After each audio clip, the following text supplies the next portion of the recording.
State Conservation Coalition has organizes workshops on different topics that benefit our member conservation land trusts and other organizations that support the organization.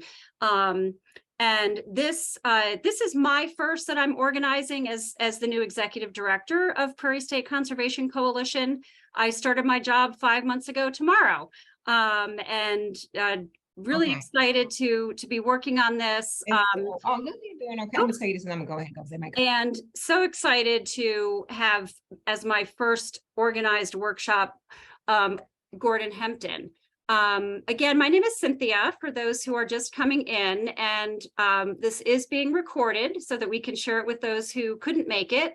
We had about 60 people sign up for this workshop on quiet conservation. And I don't want to take a lot of time. I could, because Gordon and I met in a really interesting way. It was about a book that I chose for my book club that I'm in called Nature Nerds, 1 Square Inch of Silence. It's about a website, Quiet Parks International. And it's about someone who received an random email from me, and his name is Gordon Hempton. And he reached out to me because I put a little comment on the website that I want to find quiet conservation in Illinois. So I met Gordon, I read his book, I led a discussion on it. And Gordon, as you probably read in the invitation, is an Emmy Award winning sound recording artist. He's an acoustic ecologist. And he mentioned just a little bit ago, went to University of Wisconsin and is a botanist, studied the driftless area. And we're happy to have Washington State represented here, the beautiful state of Washington in Gordon, but someone we can welcome back to the Midwest virtually. So thank you, Gordon, take it away on quiet conservation. I sure will. Yeah, a little additional background about myself is I graduated a course in botany, and it was only after I would graduate that I learned that nobody works as a botanist unless they teach botany. And I had this epiphany that I was not a very good listener. I only thought I was a listener, and that's what kept me from being a listener, even though I was a musician, amateur musician in my spare time, and I got A's, and I felt like I pay attention to conversations and everything like this. But I wasn't really listening to the unintentional sounds. I wasn't listening to everything else. I was just listening to what I was told was important. And then everything else in life, I had tuned out, that I was filtering. So I started to work with the microphone, and one step led to another. The more you hear, the more you know, the more you want to know. And then I was listening to everything really quickly, and it turned into my profession as an acoustic ecologist. Prior to even that being a job, what I've done for the last 40 years is record vanishing wilderness soundscapes around the world. I then consult and use what I've learned from deciphering the language of nature, that every place does indeed sound unique and is extremely fragile.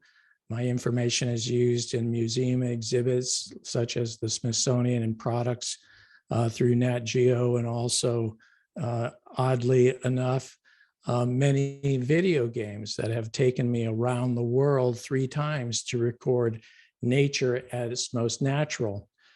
But it came in about 2000 that people started to compliment me about saving the sounds of nature.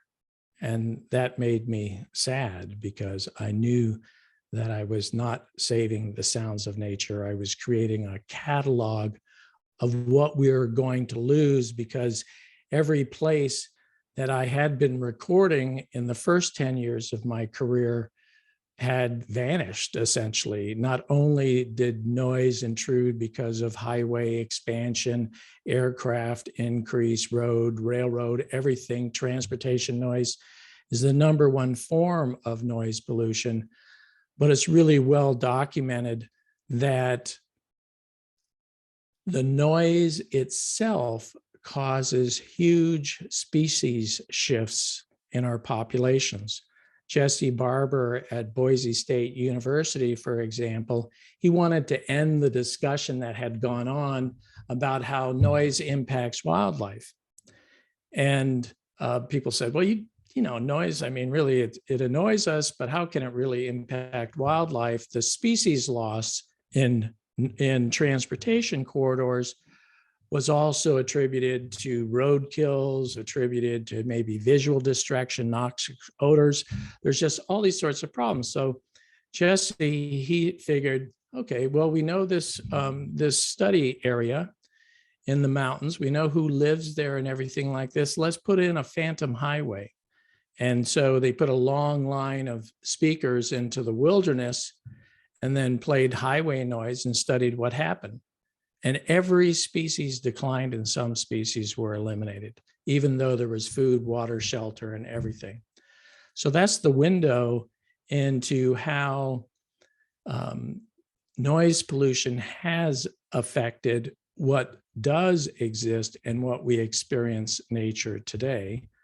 The quick impact of transportation when you realize that 80% of the land surface area in the lower 48 is within a half mile of a road, and road noise easily travels for 8 miles when the birds are singing at dawn. Okay, huge impact there. Aircraft, air transportation has doubled in the last 20 years, and marine transportation has quadrupled in the last years. The impact is overwhelming. But at Quiet Parks International, we want to change the dialogue. Just like I tell my grandson, don't tell me what you don't want, tell me what you do want. And so rather than talk about how we reduce noise pollution, and that gets really complicated very fast, let's talk about how we save quiet. So Quiet Parks International was started 4 years ago. We're in our 4th year as a 501c3. We're all volunteer. Nobody's paid, including myself. And our mission is to save quiet for the benefit of all life. And we do this by establishing quiet parks, both in wilderness and urban areas, and quiet trails. And newly, starting this year, is a very exciting category, which I hope will interest a lot of you, and that's quiet conservation areas. Well, what is quiet? Let's start out with that. It's not just low or absence of noise pollution, but it's a quiet experience. It's multi-sensory, all right? When we go back to something phenomenal has happened in our cultural awareness, which I can talk about later, where we think of our culture as so prioritized sight, but pre the Industrial Revolution, when we go to our literature that happens before 1850, we find that writers such as Mark Twain, father of our national parks, John Muir, that they write in sensory balance. All the senses are included, all right? And very few people know that Muir was blind for a period of time, 6 weeks, which had to have left him permanently visually impaired. And that's perhaps why he's so sonically turned on in his descriptions. And then after 1850, we notice how all the senses begin to disappear in our literature and sight begins to dominate. Right? Sight begins to dominate. So in our quiet that we'd like to establish is multisensory. All senses are in balance and they agree. When you think of your modern life, all right, how often are we looking at a screen, such as now, but we're listening to something else, perhaps coming from outside, all right? And we're smelling something else that we can't see or hear, okay? that it's really difficult to make sense of the modern world when we live our modern lives, which makes it so imperative that we have a quiet experience where all the senses do agree and we can make sense of the world and ourselves. For wilderness quiet, which is our highest degree of quiet, and I would like to say that we have wilderness quiet parks in Ecuador's Apollo River Wilderness Quiet Park in partnership with the Kofan natives there to develop their ecotourism. It's absolutely fabulous. We also now have Glacier National Park as a wilderness quiet park and Boundary Waters Canoe Area, which some of you I'm sure know has recently become a wilderness quiet park, and we'll have 2 more in Africa very soon, and perhaps 1 in Hawaii. In these wilderness areas, we require a noise-free interval, and that's the modern measure of silence from noise pollution. The noise-free interval is the amount of time between one noise intrusion and another intrusion when there is no audible evidence of human, machines, and all these things which would not be native to the bioacoustic system. All right. Amazingly enough, the world has become so noisy that if there is a single 15-minute noise-free interval from 2 hours before sunrise to 1 hour after sunrise, you're world class. You're world class. Even in the Amazon, where if you get lost, and I unfortunately have at Zabalo River Wilderness Quiet Park, and I got myself out of that situation, but it's possible to walk for 1,200 miles before you cross a road or hit another village. And even there, the noise-free interval is only measured in hours because of air traffic. That has nothing to do with the experience in the jungle. The world is getting tremendously noisy. Also, for wilderness quiet parks, there can be no disqualifying events, which means the military can't be using it for electronic warfare exercises, as is the case at Olympic National Park, where thousands of Navy sorties are flown by Growler jets today. And incidentally, Olympic National Park, when I campaigned for its creation as a wilderness quiet park back in 2005, and for 13 years, the answer that I got, even from the National Park Service itself, is why should we save something that will never be endangered? Well, that was the argument against the national park themselves. Why should we create Yellowstone?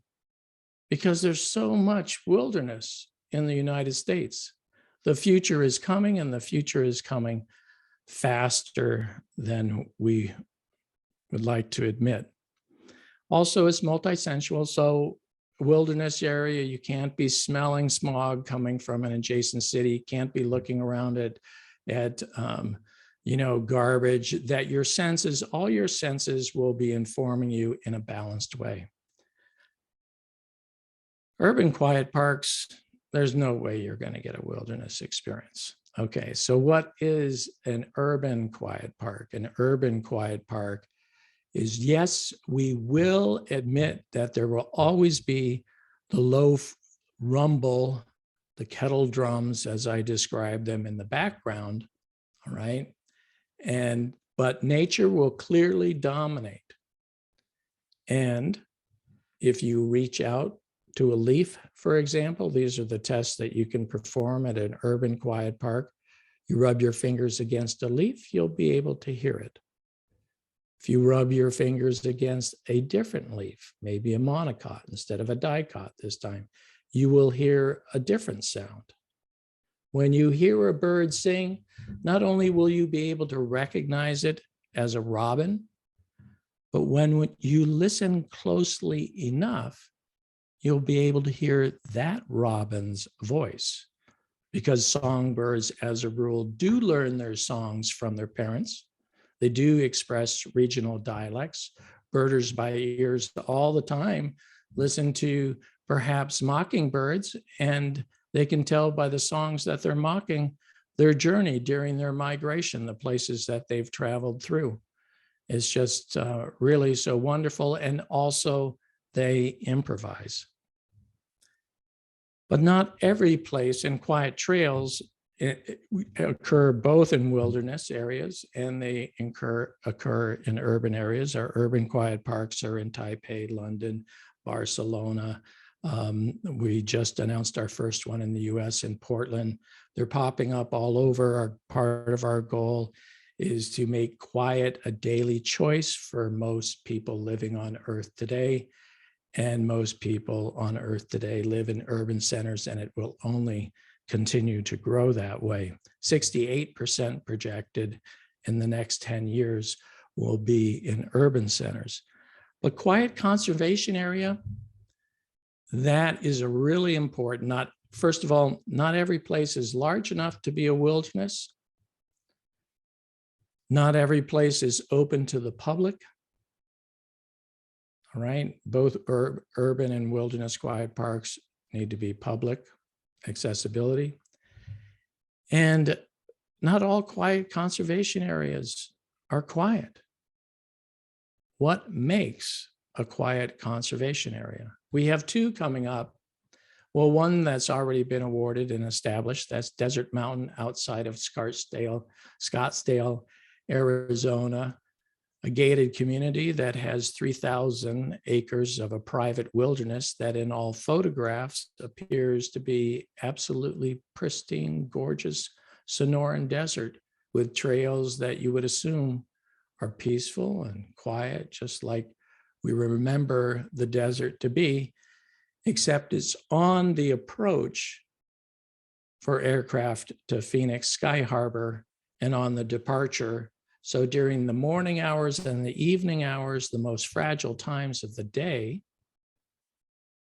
for all those animals that are busy communicating their essential messages that are as important in their lives as food, water, and shelter, right? That's when the noise impact is occurring. So they wish to hold themselves out publicly on the maps and represent themselves as in hearings as future land development occurs around them and further impacts may be contemplated, or airport routes perhaps being able to be adjusted, that people will be able to look on the map and see that the trails at Desert Mountain is a quiet conservation area.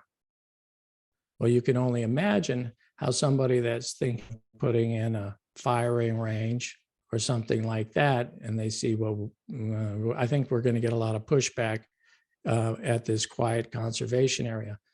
I'll describe later what the application process is and how you can network with others, but not every place has to be a 3,000 acre private wilderness. Our second applicant moving forward is a 5-acre residential residence outside of Toronto by a distance of 100 miles in another small town and adjacent to a nature preserve.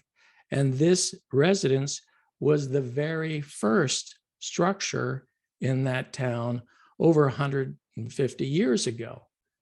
And they not only enjoy their quiet, but they feel like the quiet ambience that you can have there with the very old buildings and architecture of this farm is part of the experience.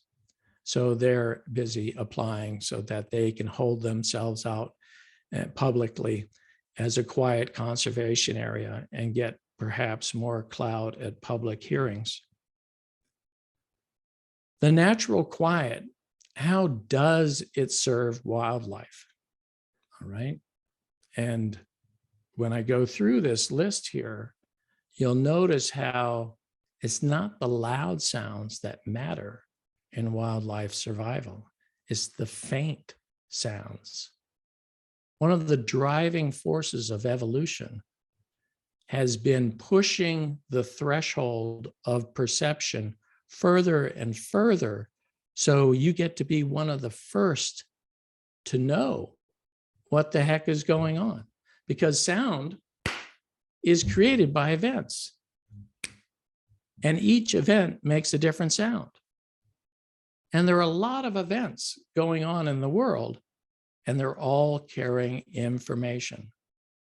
As a quick story here, you can look at my face, and we'll get more into the story of human perception. We consider ourselves to be visually dominant, which would be totally overstating, but saying that our culture has prioritized vision is right on.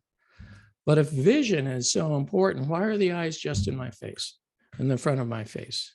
And I can only look in one direction, only to the first object and not what's behind it. I can't tell what's behind me at all.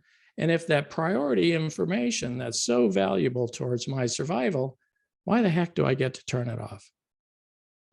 Well, it makes for a good night's sleep. But if I hear something during the night, that's when I'll open up my eyes. There are no earlids over my ears. There's no way to turn off my ears. And no way that I should. That would be really stupid to turn off my ears. And that because you never want to disconnect as an evolving species in life from the 24/7 information flow that's happening around you. If that ever occurred, you're gone. Earlids didn't evolve once, and every animal species has the ability to hear. Not every animal species has the ability to see. If you want to be an animal on planet Earth today, you not only have to hear, but you need to listen. And if you don't, you'll be eaten by those that do. And one of the first important uses of hearing and faint sounds of wildlife is the approach of a predator. Imagine the few milliseconds that a songbird has when a swoop of a hawk descends upon it. Milliseconds, enough for a faint, and of course the hawk does make sound. Not in the case of the owl, the pygmy owl that comes in with its silent feathers, to nail a bird, more than its size, or the simple snap of a twig for a deer to detect an approach of a cougar. It's these faint sounds that attract not only their attention, but provide the most meaning to our lives. And I'll get to that later. The presence of food, right? For an owl at night that's foraging and is listening for the faint scratchings of a rodent underneath the leaves 50 feet away. And it has its own way of hearing. So it knows within the diameter of a dime exactly where that rodent is. And a single passing car will close down the kitchen for that owl until it's gone. And so you can see how the recent rise in noise is causing all these unanticipated shifting of wildlife that Jesse Barber has noted in his study. But to find a mate, when a bird sings, the mate, usually, not always, it's the male that sings and the female is listening for that rock star performance that shows his vitality. And if it's just a blurred, dumbed down experience, and because songbirds do learn their songs from their parents, you can actually listen to species today, such as the meadowlark that I've listened to, beautiful song. And you can tell whether it's grown up in a noisy area because it can't hear the nuances of its parents when it sings this dumbed down song.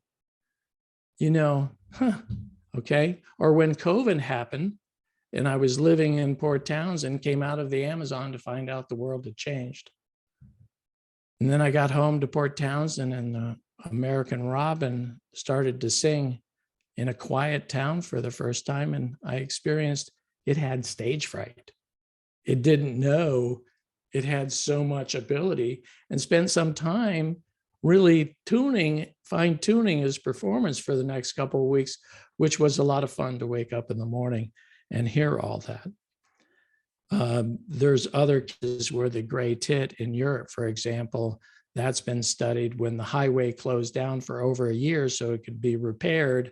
And they noticed how the gray tit, which had shifted its song to the higher frequencies out of the traffic bandwidth, was able to return to its normal bandwidth, which was more energy conserving for itself, and it could sing lower. Establishing a territory is tremendously important. Birds are listening and spacing themselves out. You have noise pollution. They do not hear themselves as well, and it can lead to overcrowding and not creating the food base that the young need on the nest. If you go to quietlinks.com, you'll find a database where you can search the research literature for over 25,000 scientific papers that report on the deleterious effects of noise on wildlife and humans, and the benefits of natural quiet for both wildlife and humans. It's a really rapidly growing area. There's also social cohesion in flocks of birds and troops of monkeys that chatter throughout the day because they can't see each other. So those little chirps are what add cohesion. And so instead of two pair of eyes and ears to warn themselves of danger, they have 20, 40, 50. It just is so amazing. But how about for people? Quiet exposure, taking just a little time to be quiet, and we can do that even now. Take a deep breath. And you notice how good that feels? To breathe in. Have something so simple to do and breathe out. Your blood pressure is lowering. Your stress hormones are decreasing, and you're becoming healthier. It also turns out that not that you're smarter, you just perform better. And the hurried, noisy life you've been living has just led you to lead more of a dumbed down version of yourself. But also in quiet, when you listen and you listen to all the noise, the little sound events that occur around you, it's telling you what's going on. You monitor your surroundings. You get a sense of security. But if you're in a noisy outdoor street corner where traffic blocks that sense of security, your stress hormones are going to go up no matter what you feel. Science has shown that. Even after you habituate to the noise, your body doesn't. You're still losing your health. And the World Health Organization has calculated in Western Europe alone the number of millions of human life years lost as the result of the health impact of transportation noise. It turns out that in quiet, there's an increased willingness to help others in need. You're more creative. Interesting, at a time when we want innovation. And not so surprising, the common denominator between all spiritual practices and religion is a silence practice where we simply are quiet ourselves in a quiet place.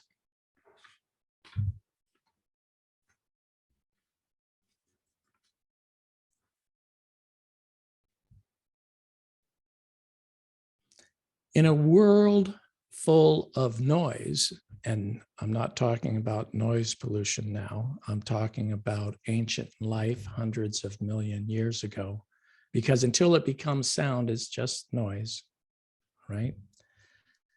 Where so many events are happening around you as an evolving species. Evolution takes advantage through natural selection. When the ear makes changes that allows it to hear survival relevant information, it increases your chances for survival. And if you hear something that falls within your hearing range that's irrelevant towards your survival, that essentially becomes noise. All right, kind of a new definition of sound and noise, so that we can actually study species hearing today and learn a lot about their lives just on what kind of events they can hear. For us, we hear through the ears. We also, by the way, do hear low frequencies below audible range by the palms of our hands, the soles of our feet. That's why native hunters will either go barefoot or wear moccasins so they can feel the vibrations through the ground in stalking their prey and also being silent. From 20 vibrations per second to 20,000 vibrations per second. All right. Now, unfortunately, traffic noise covers that whole range, although the dominant frequency of traffic noise is primarily towards the low frequency end. In that range of low frequencies, generally to make low frequency sounds, you need to be a big animal, all right? A whale, an elephant, because it's energy consuming. And it can't really carry a complicated message because you only have a few vibrations per second, all right? But it will go great distances, which can be used to immense benefit, especially for migratory animals. In the high frequencies, though 20,000 times per second are upper range, you get very dense information. The most dense information known to science that comes from life is the simple sound of a prairie dog chirp. And we listen to a different prairie dog chirp, and it sounds nearly the same to our ears. But to a prairie dog that's tuned very well to those high frequencies, and it can decipher all those very short changes that occur, science has studied and learned that a single chirp will inform other members, citizens of the prairie dog town, of who is coming, how far away, what they're wearing, and probable intent.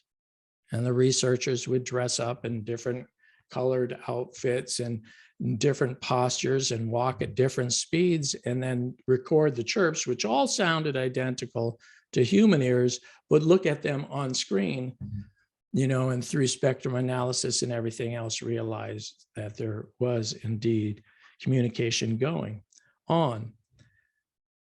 And we'll talk more about human evolution in our hearing, because it turns out that even though we hear from 20 vibrations per second to 20,000 vibrations per second, we don't hear all frequencies with equal value.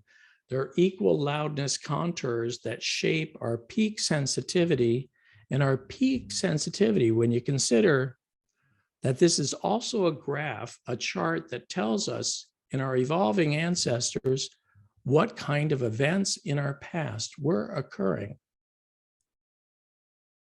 that were most important. And when you look at that equal loudness contour, then bam, right there, you see, whoa, how come we're so sensitive to 2.5 to 3.5 kilohertz? And that is the resonant frequency of the auditory canal, that our ears have actually changed shape to amplify sounds from our ancestors' environment at 2.5 to 3.5 kilohertz, because there is such an important event that was going to save their life, because it's so exaggerated. We aren't talking about a couple of decibels. We're talking about a huge amount of sensitivity to that. It's the upper range of a violin. All right. Well, I had to run a little experiment because I was dying to know, like, why are we here? That's the way I hear that question. We have this peak sensitivity. I want to know why we're here. You know, what was the answer? So I did a little experiment. I said, okay, well, insects came long before humans. Humans have only been around for 5 million years. Insects have been around for hundreds of millions of years. Frogs, sure, put them in. Birds, sure, put them in. Modern songbirds, by the way, on the savannas we evolved in, and we're singing songs. It was interesting too on how their songs, they had a big problem. Okay, they had a big problem because they were occupying a windy and open environment, just like many of the people here. Your land trusts are open environments, so they're exposed to the wind. And birdsong propagation doesn't perform well in wind, because as that wave travels outward, it gets into these cells in the atmosphere, and then it just completely dissipates. So the birds on the grasslands and savannas, the modern songbirds that evolved mostly in the last 25 million years, they started using amplitude modulation, meaning faint to loud, and frequency modulation. All right, so faint to loud plus different frequencies, and basically that's why they're called songbirds, because it's music to our ears, the way it just all unfolds, and that does travel well through windy environments. So the birds are waking up at dawn, they're singing as they do during the calm time of the day. Then the sun rises, kicks up the winds, and the songbirds in these open areas are still able to sing well on through the morning hours. So the songbirds had to be there, but who knows? Maybe monkeys were involved. I put monkeys into the mix, and then all bets were off. It was so much fun in the studio to mix a world full of sounds. I just started dumping everything in, including transportation noise. Heck, why not? I was getting adventurous. And then I put a steep filter on the entire mix, and my computer would only allow anything that occurred between 2.5 and 3.5 kilohertz to come through. And there was only one sound. Birdsong. Birdsong. And if the birds are singing, there's food, there's water, there's shelter, there's everything we need to survive. And I can only imagine that millions of years ago, our distant ancestors would wake up in the morning to birdsong at a time that they knew they had to move on. So the birdsong was distant. And they looked around, and in every direction affected by drought, they could hear the music coming.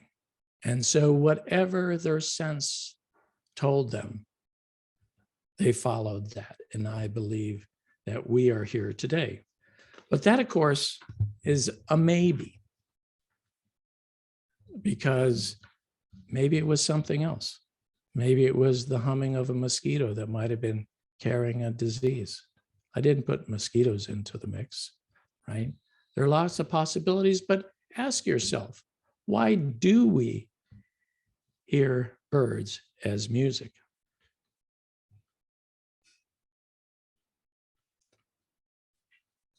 But I want you to imagine yourself at someplace different, because today is today. And if we can take a moment here, Benaroya Hall. We are controlling every acoustic that we can to create Benaroya Hall in downtown Seattle, spent $110 million more than a decade ago so that we could listen. What do we find? That really suits the human ear. Imagine the performance begins. It's absolutely silent in the space. We get a great sense of security. A few people cough. It has a 2-second decay time, traveling at 1,100 feet per second, basically. That's all the information is in. That's our secure space. We're ready to listen. A bass violin starts out with a deep low note, which requires size and power, gives a great sense of authority and presence to the space. Then the flute begins the amplitude and frequency modulation that goes back and forth and creates music to our ears, and everything else and then there are quiet passages, and all the faint sounds are available for us to. How do we listen to music? We don't think, we feel. Then there's intermission. But now, this time when the symphony resumes, the guys with vacuum cleaners show up. And they're going to start vacuuming. And people say, wait, you're wrecking the whole situation. And they go, no, we've done a noise impact analysis, and the average decibel level is even below the ambient level here during the performance. No significant impact.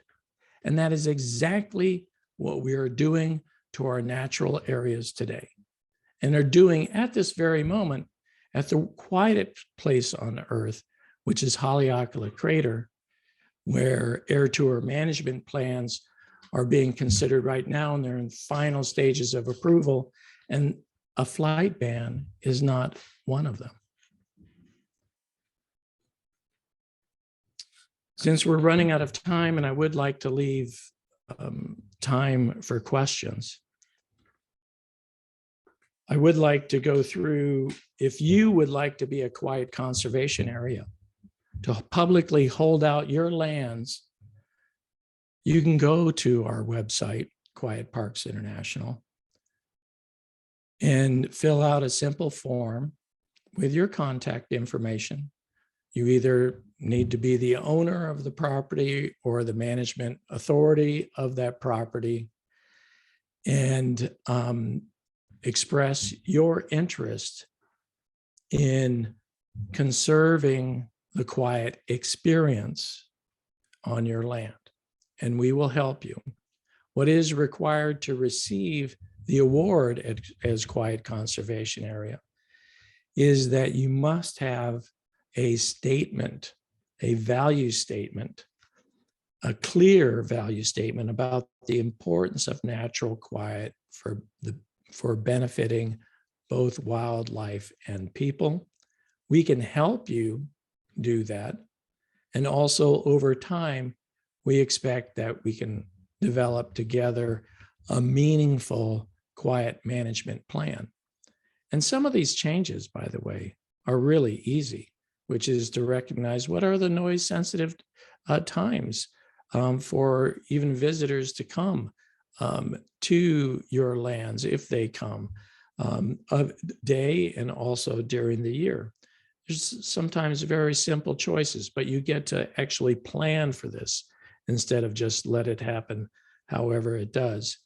So go to the website, fill out the simple application, and then I don't believe our fee is set yet, but it's a nominal fee. It's just enough to review your application by us. I believe it's going to be around $100, and you'll receive this award, a certificate, and the date that it's awarded. And then also there is a follow-up in future years. The benefits are, first of all, hopefully things will only improve and not get worse, and you will be able to defend yourselves, hopefully, at public hearings against development in adjacent lands. But we'll put you on the world map. We will. You can visit our world map and see that it's populated already, but currently with only one quiet conservation area after 4 months. Will help you defend your right to quiet at public hearings. We can give you assistance in creating guidelines and management practices, and also you'll be able to network with other quiet conservation areas that will happen over time. Thank you all for listening. I didn't leave that much time for questions. We have 11 whole minutes, and we will have a stop at 4 o'clock so that we can be respectful of everybody's day.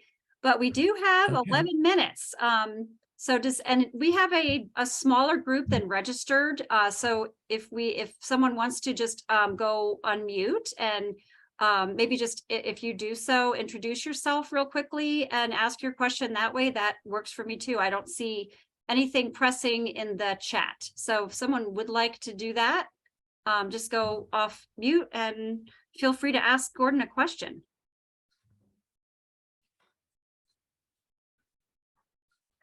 Okay, well, while you think, if I can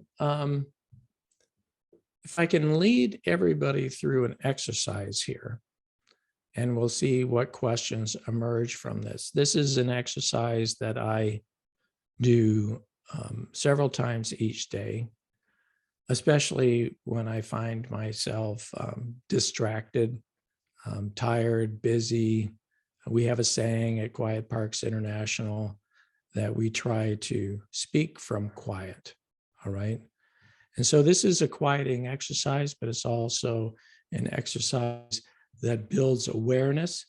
And it's an exercise that I hope that you'll find helpful as you visit your lands and make your own assessment about how quiet it is. Because just because you think you're going to listen, or you tell yourself, I'm going to listen, doesn't mean you can. The brain is way too tricky than that. So if I can have just a couple of moments, I would like you all to just simply take a breath. Your eyes can be open or closed, that doesn't matter. Take a big breath and notice how good it feels. I'm a botanist, so I'm always thinking plants when I breathe in the oxygen. What is the farthest sound you can hear?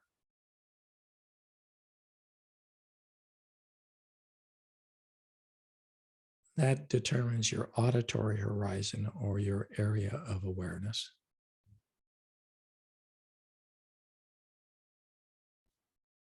What is the faintest sound you can hear?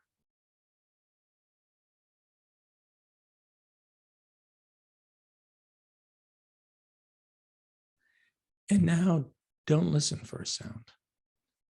Just listen to the place, everything at once.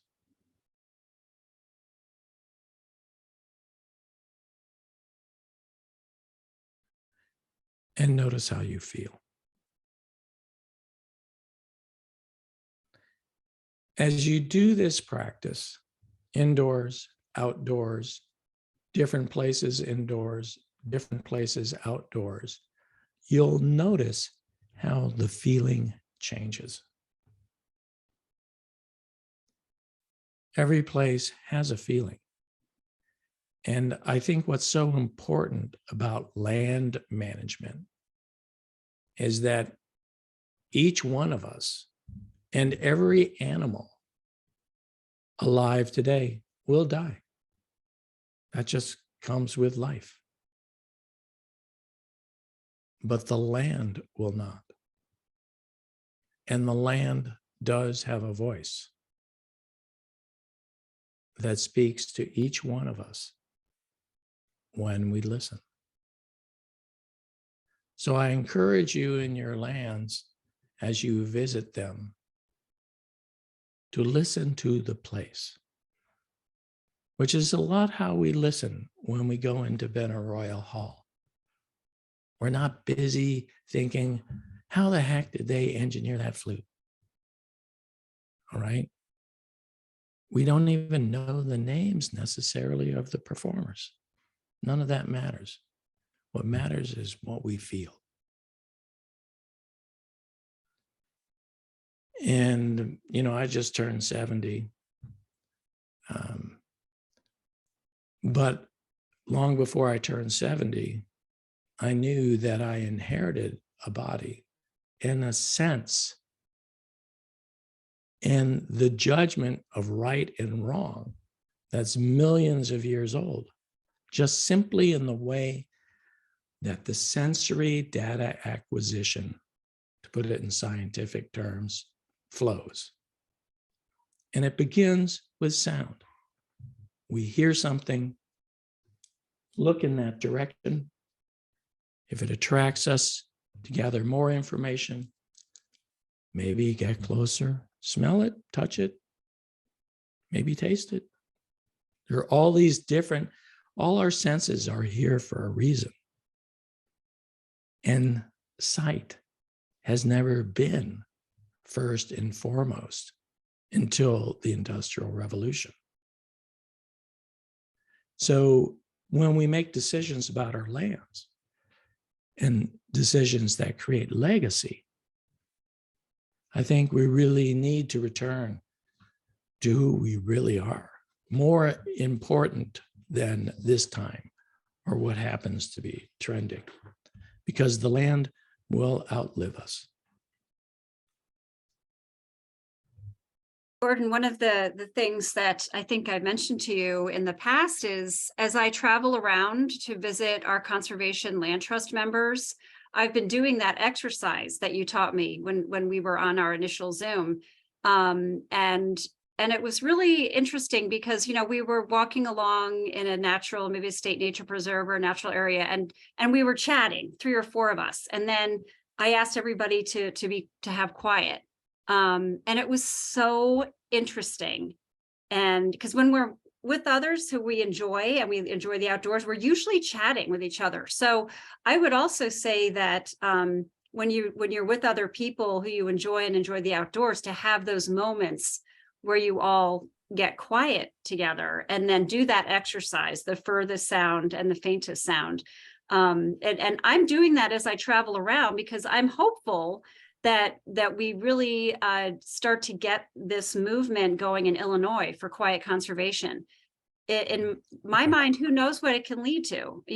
Maybe it leads to funding at some point in time for an organization. It's just, I don't hear people talking about it, and I am listening. So it's really great. Really a neat exercise. There was one comment about from Mac. I live 5 miles north of O'Hare Airport and at the crossroads of 2 tollways. I don't think I could be a quiet place. Well, Mac, you should talk to our president, Vikram Chauhan, who lives in India and was in Mumbai, because, Mumbai, we know more commonly as Bombay, with all its millions of people, is a very, very noisy place. And Vikram, he talks all the time about the inner quiet, the quiet that's within. And I admire Vikram. I'm not that person who can listen to the silence that's beneath everything. But I do think that being indoors, there's a lot that you could do to create indoors a sonic oasis. One of the things that two sounds that are important for the human body to experience. One is birdsong, all right? I prefer live music, so if you want to get a canary, that would be cool.